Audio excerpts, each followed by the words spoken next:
I'm Vin. I'm Sori. That's Booby. And Chip and Vita and Rocky. We are some Christians, and we are about to listen to some Carach Angren. I'm not sure. Yep. So somebody. Sorry. Excuse me. You don't know who we are. We are evangelical. Yep. Evangelical Christians. Believe 100% of the Bible. Believe in Jesus. He's the only way. Shout out to Peter. But we listen to black metal. Yep. Because we want to hear what the hell you guys are saying. They have corpse paint on. Oh, nice. Corpse paint. You guys want to know what our favorite cereal is? This is from the record where it says, where the corpses sink forever. So, gross. There's that. Hey, Vin and Sori trivia. What's Vin and Sori's favorite cereal? I was just going to pull it up. Go ahead. O's. This is not an advertisement. We're making no money off this. It's just, I'm like, I love this cereal. And I was like, I gotta tell everybody because you guys always seem to like to know like weird, strange facts about us. Well, that's our favorite. Is that your favorite? Yeah. I think so. It's so good. Yeah, I like sweet oat stuff. Yeah, me very too. Nice. If you can get your hands on a box of O's. Tears your mouth apart, but it's very nice. It does. Good flavor. It does. It's worse than Captain Crunch. The Funery Dirge of a Violinist. Okay. The Funery Dirge. Lord. All right, Oh, ready? help us. Next time we do corpse paint, I should do your frown thing like that. Can we just Going down. start the record? Or... And go.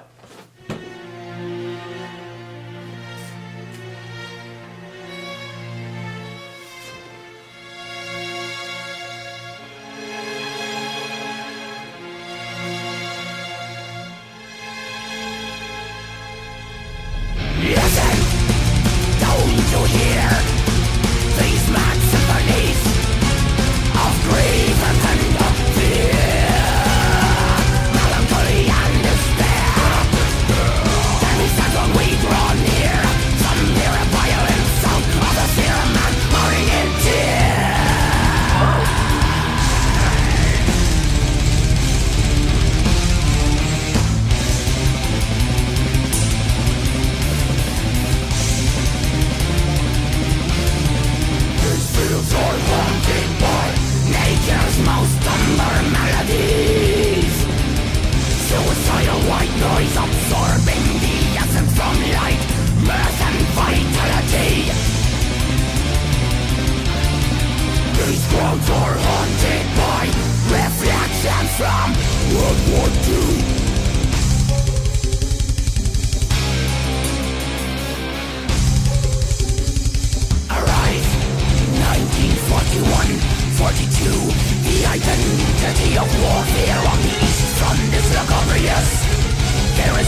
This moment will not last, no, when they're baffled by another blast. The enemy is near, rain of bullets, killing soldiers here and dear. And so the instrument of peace is being silenced by the one of war.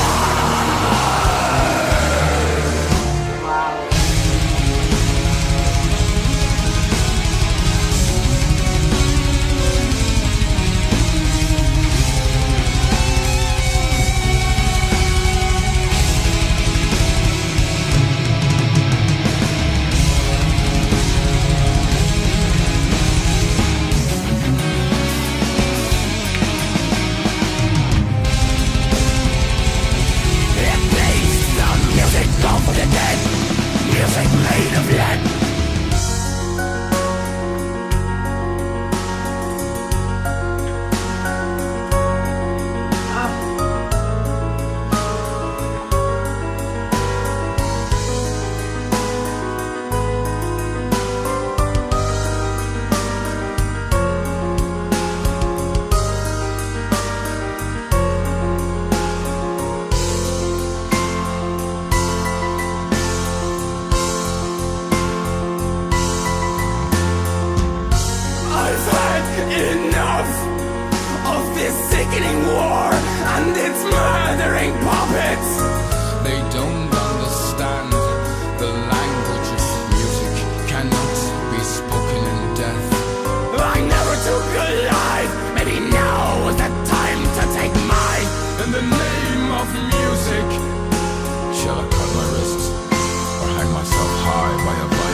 These people are really good.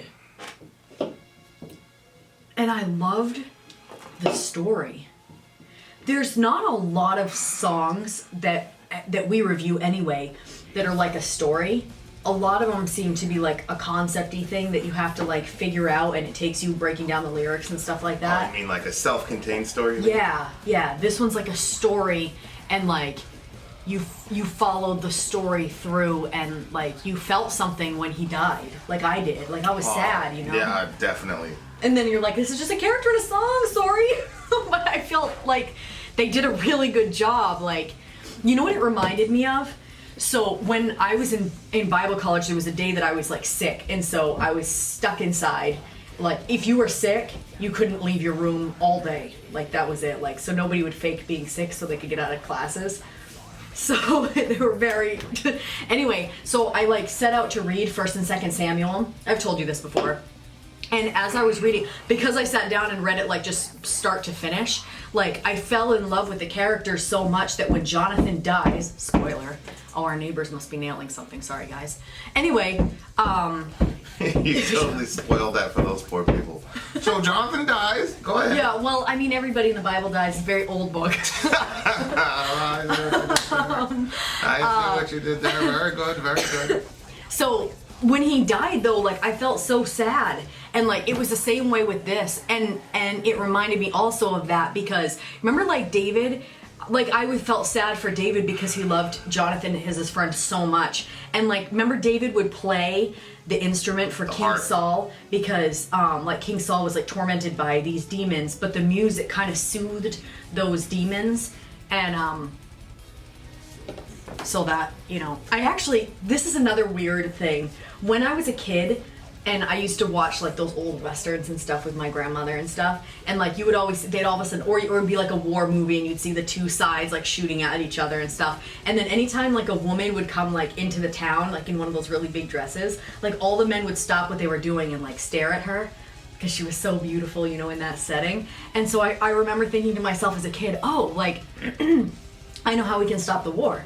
We just have a few very beautiful women in beautiful dresses walk out onto the battlefield, and they'll stop fighting. And then when they stop, and then you can have a conversation and then figure things out without killing each other. And I thought like it was a brilliant idea. I couldn't believe nobody ever thought of it. And then like I remember hitting an age where I'm like, no, they would just gun her right down in her dress. And I was like really sad to like realize that no, they would just kill her. Like that's not reality. But anyway, but this kind of, what do you mean? It's happened. Where women have come out onto the field to stop? Well, yeah. And what happened? She got gunned down. They're dead. So. Yikes. Ugh. Yeah, this is a. I can't believe grown people thought that was a good idea. Well, I mean, you can never really know what's going on in somebody's head when they make those decisions. True. Yikes. War drives people crazy. And then, you know, you have these different conventions of war based on the weaponology and the theater and the, you know, like if you read like the Hadith, you'll see that there were women on the battlefield. So especially in Uhud, for example, you had, while the fighting was happening, you had women on the battlefield nursing on both sides. Yeah. And then you had, you know, the cheerleaders on both sides. You know, so you had the bad guys had cheerleaders and the women were cheering and basically saying, look, you know, if you Really? if they were basically saying in Arabic, like if you die, then Oh my gosh, I remember you telling me they're this. gonna take us, but if you win, hey. So it's just, you know, but of course, Wow. with the weapons that we have now and the you know, the theaters that we're, especially now, you have, you know, house to house combat and urban Right. combat. Forget it. Right. Just drop a bunch of flags and say, we're coming to your town, Right. and if you're a fighting age human, we're gonna kill you. Full stop. So there's that. This is an amazing song. Oh my word. I just keep, Wow. you know, just love the way they painted his character. The only metal that I knew was Korn and Slipknot and Metallica. That was pretty much my world. Yeah. And then this song is Metallica did something. It was called S&M, where they basically had a symphony backing up their stuff. Korn? Metallica. Oh, Metallica. Okay. Where they had a symphony and they combined, Metallica classic with symphonic stuff. It was great, and it was great stuff. But then it's like, this to me is like the pinnacle of that, because that violin piece could have been a piece in itself. Yes. Whereas like the Metallica S&M thing was really, really good. I'm sure we're eventually going to listen to some of that, but it was like a Metallicalized version of like a violin. You know what I mean? Which is what they were gunning for, but it wasn't like a violin piece in and of itself. Whereas this, the melodies of the violin here could have just been its own piece. You know what I mean? Like, I just felt like there was a lot of respect for the instrument, and then yes. But you know what? You couldn't have made that character so important and so beautiful if you didn't play that instrument excellently. Yeah, it would have wrecked the character. Right. But because there was so much, respect coming from that instrument, then you automatically respected the character of the instrument. There was some point in the middle of the song where I was just like really vibing on the violin, and then the metal came back, and I was like, no! But then it's like, that's exactly the point. Yeah. Is this that it was being cut off by the fact that these men had to do their duty. Yes. Yep. The Eastern Front in 41-42 was it's called the War of the Patriots or something like that. It was the Allies versus the Axis powers, and it was Russia versus it was called the War of the Patriots or something like that. Anyway, there was a lot of propaganda around it, and this is your duty and blah blah blah. So it's just it's very interesting that also the relationship between music and jihad and war. What do you mean? Because throughout human history, music has always played a very, very significant role in war. Music or instruments? I mean, no. I wouldn't say it's music, but it's just like, that's your sound to keep trudging forward. Oh, there's a trumpet, now we're going to do this. I wouldn't say that that's music. It's just, they're telling you what to do by means of the instrument. I don't know why you're looking at me so weird. You would consider that music? Well, what is it? I just said it's just the beating of the instrument, but it doesn't make music. Yeah. Does it inspire you? No, it just tells you what to do. Music inspires, music moves. That doesn't, it's just... Yeah, I completely disagree with you. Yeah, well, you can. Secondly, a bunch of drumming does inspire people to fight. No, I'm saying, they would do the thing so you knew, okay, it was time to march. Okay, there's a trumpet, they're supposed to do this. It was commands that were coming forth from instruments. But are you saying that, or is there actually music that was played? Go by my definitions. Okay? I don't even know what your definition is. What's your definition of music? music? If we started a song and it was just, you'd say, oh wow, that's an amazing musical.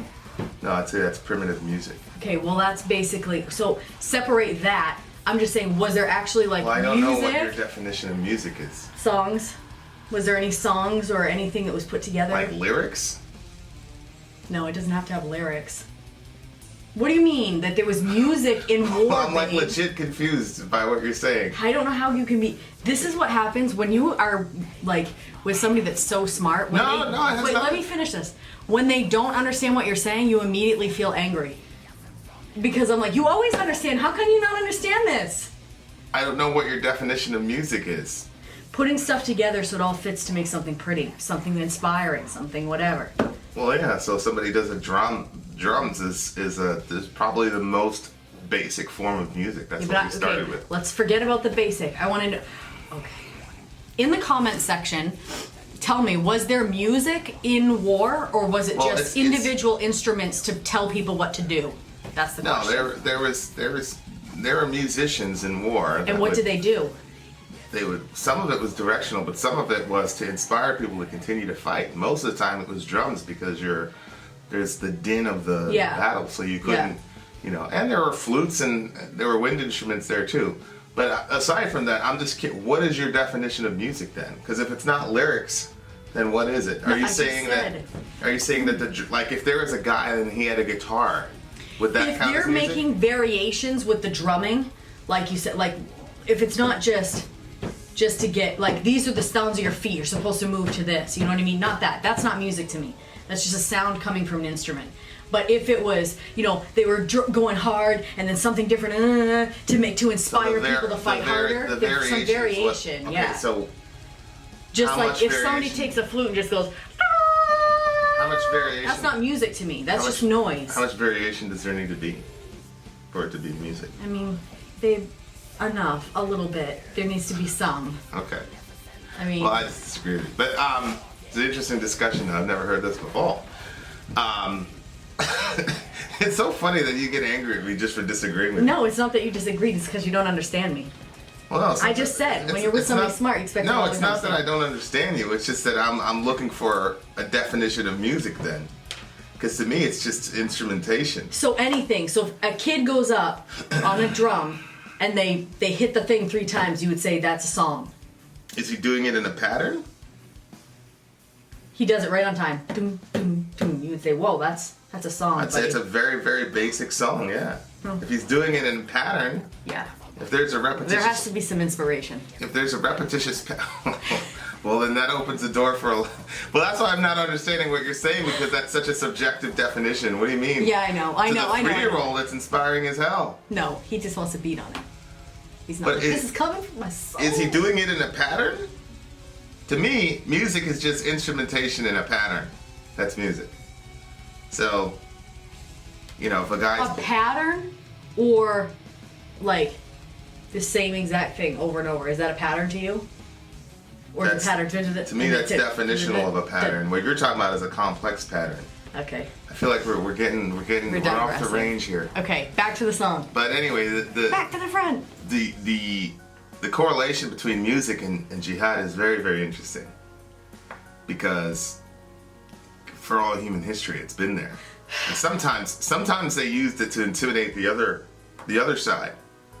So you'd have your percussionist, and they would, you know, and you would believe that oh man, this other army has all these people and da da da da, and you're all nerved up, and it turns out the force is about 20% the size of what Well, you it was that perceived it to story. be. Remember that story in the Bible where they did that? Yeah. They beat on it, Yeah. and all the yelling, ah! The crash of lights. Yeah. Everybody went into disarray. Yeah, and then the other side of it too was to, you know, to kind of gin you up to go off and do what you need to do. And then of course there was the Christmas thing. Yeah. Yep.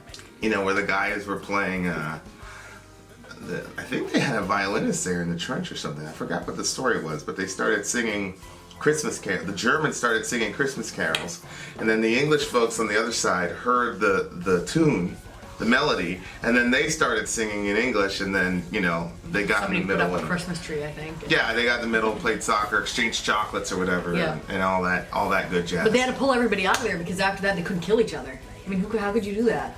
Right. See the other side's humanity. So yeah, I mean, this is it's one of those, the guy couldn't commit any sin, it says. Yeah, I know. And when he said that, I'm like, what? Who? But then when it got to the end, I was like, you completely understood it. Like, he wasn't there to fight.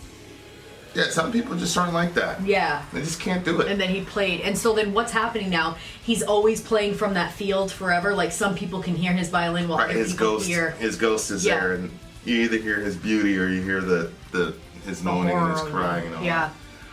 But it is interesting with men at war, because you'll have people that are just like, they're soft, they know that they can't fight, and dudes will react to them a lot differently than a guy who acts like he can fight and then is on the battlefield, forget it. Oh, yeah. It's Yes, that just makes sense. completely different. That makes sense, though. Completely different. And I'm talking about, like, it's not like you would assume that, oh, Navy SEAL or blah blah blah, you know, that though everybody there is squared away and ready to go. Nope, untrue. There's soft dudes in every branch. So you know, it's just. But, you know, at the same time, it's like, is this guy really soft? He just can't kill anybody. He walked right into the... I mean, I don't know how true this story is, because he's talking about, you know, the Eastern Front, right? So, I don't know how true the story is, but like this guy walked right into the middle of it. It's kind of almost, he didn't want to be in the world where he couldn't just play his violin. I thought it was pretty good lyricism where they talked about the instrument of peace is silenced by the one of war. Yes.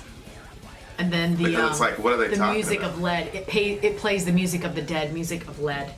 Actually, you know what? This whole section, I've had enough of the sickening war and it's murdering puppets. That was another line. That's that same thing, almost like what we were talking yesterday in the Septic Flesh. You know what I mean? These murdering puppets. Right, the like headless man, yeah. Yeah, the headless man, and you know the concept of being ordered around or moved around by some other person or other group, or you know what I mean? Like these guys that are on the field, they're following orders. Puppets. Yeah. But the instrument of peace is silenced by the one of war. It's like, what is he talking about? Is he talking about the violin, or is he talking about is he talking about the violinist? Oh, that's not an instrument. That's not music. Or three things: the instrument of peace, like just like when you think about humanity as a whole, because you know, like it says like in the Bible that we're supposed to bring. We're supposed to bless the nations and like be peacemakers and stuff like that. So if you think of like the world as an instrument of peace being silenced by war, like the world as a whole being a peaceful, good place, but then it gets silenced because of war. So it could be like even bigger, you know? Yeah. That's just a very, very significant line. But the musicianship, good Lord. It was just unbelievable. I love it when bands know the moment, like when it's time to feature what. You know, I talk about with Nightwish where Floor is just such a crazy vocalist that, like, they really let the violin be the star of the show. And it makes perfect sense considering the nature of the song.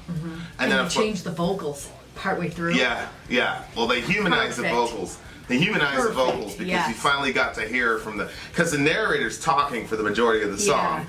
But then you finally got to hear from the violinist himself, and you got to see what he was thinking and all. Man, this guy, whoo! He was kept alive by his comrades because he wasn't a fighter, so it would be hard for him to stay. But they wanted him. They needed him. Well, it's spirit de corps. I mean, it's very important. Yeah. It's very, very important because one of the things when you're doing recon, one of the things that you check off is the morale of the opposing force. That's like one of the main things that you look at is what's the morale like, yada, yada, yada, on top of how many men there are. So if there's like 50 dudes and they have great morale versus, 300 dudes and they have terrible morale, you'll take your chances with B versus A every time. So it's like that musicianship and all that, like that's important for these guys. It really, really, really is. Good luck, especially in situations like, trench warfare. Forget it. It's probably the worst form of warfare in human history. It's just, I don't even understand how these guys made it home and functioned as regular human beings after that. Yeah. You had C.S. Lewis, Tolkien, all those guys were part of that. Isn't that wild? Yeah, and that's why they wrote these epic, Lord of the Rings and all that. Like it's pretty terrible. It was cathartic for them, I think.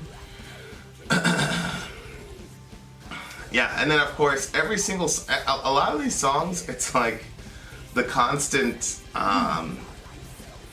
theme of the darkness and the brilliance of the human soul simultaneously. Like you have this guy because somebody sat down and figured out how to manipulate tensions and strings and wood to create this amazing thing that we call the violin. Somebody had to, or a group of people had to really sit and think it through and use technology and manipulate it in such a way as to create this inspiring thing that we call music or instruments. Yep. And what does it say about us as people that we could do that, we can invent that?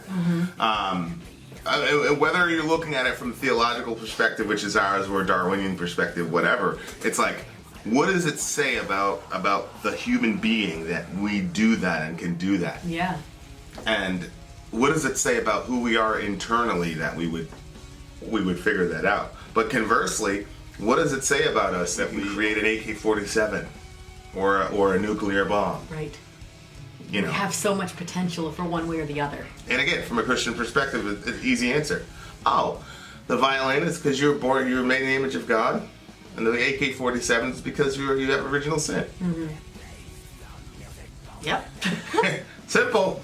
Simultaneously, and you see it, like, even if you're not a Christian or not, just, like, it's there all the time. Like, the capacity for both of those is insane, like, within human beings. And, of course, incapable of committing sin because you have Augustine's just war theory.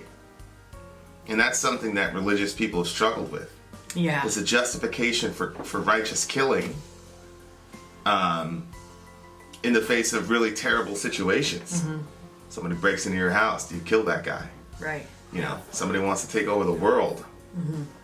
Do you kill that guy and his minions? Right. You know, and so, you know, Augustine had a whole, you know, worked out a whole theology that justifies war under and killing under certain circumstances and all that. I mean, I've come to sort of a, I've had enough of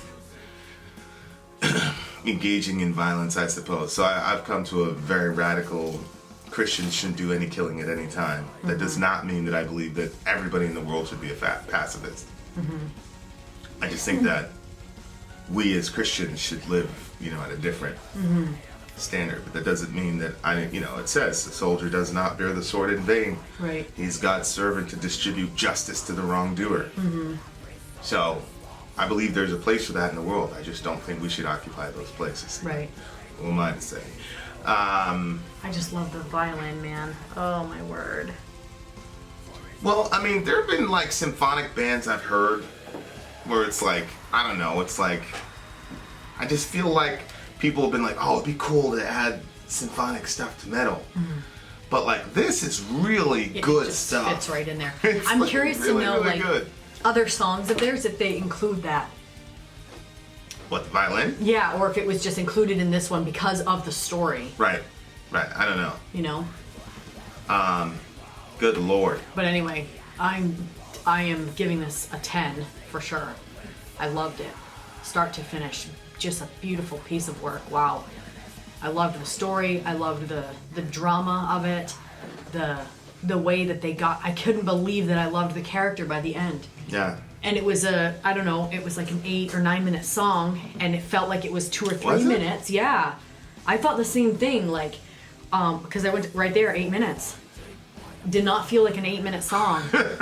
Okay. You just slipped right into the story and I you just were listened there. to a 4-minute song recently in which I was like, God almighty, please end it. Or end me. 15 minutes. Wow. Yeah, so. I could have heard this song for another 3 minutes and not noticed. Yeah. So, anyway, that's a 10 for me. What about for you? It's a 10 for me. Very, very good song. People have been asking us to do this song for a while. Oh, really? Yeah, I did the Septic Flesh one and then did this one. I'm just knocking them out. Good. Vin out. Sorry out. Gone.